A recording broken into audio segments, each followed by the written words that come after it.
नमस्कार मु इप्सिता आज पुणी थे आपण गोटे नुआ रेसिपी नहीं पड़े आदि आपण मैंने एपर्यंत मो चैनल को सब्सक्राइब करना तेज सब्सक्राइब कर दिंतु और मो रेसिपी गुड़िक भल लगुले लाइक कमेंट शेयर निश्चय करूँ।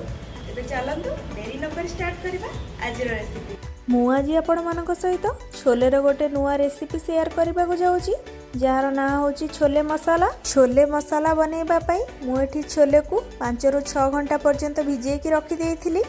एबे प्रेशर कुकर रे छोले टी भल से बॉईल कर नौची। बॉईल करने एथिरे ऐड कर दउची स्वाद अनुसार लुण, टिके भल कलर आसीबापई हळदी एवं अल्प टिके दालचीनी पाउडर। बॉईल करबा टाइम रे दालचीनी पाउडर ऐड कले यार एसेंस टी बहुत ही भल आसଥାଏ।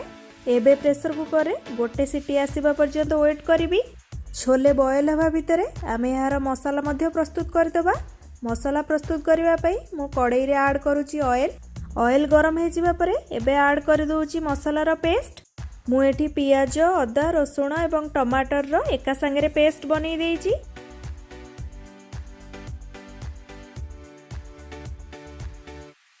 प्रथमे ऐड करूची स्वाद अनुसार लुण, हळदी, काश्मीरी चिली पाउडर, धनिया पाउडर, जीरा पाउडर एवं एवरेस्ट रो छोले मसाला जोटा कि आज रेसिपी को बहुत ही चटपटा बनइबो।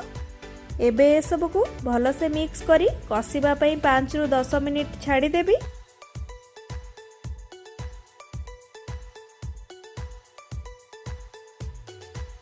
देखंतु धीरे धीरे यार कलर मध्य केते चेंज हे आसलानी।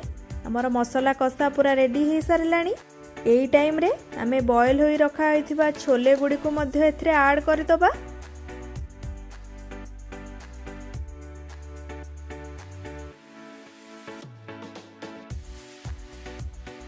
एबे 2 ରୁ 3 मिनिट छोले को मध्य मसाला संगे कसी हवा पई छाड़ी दबा।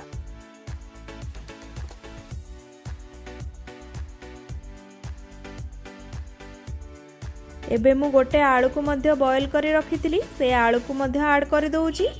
एबे टिके कवर करिकी 2 ରୁ 3 मिनिट टिके बॉईल हवा पई छाड़ी दबा।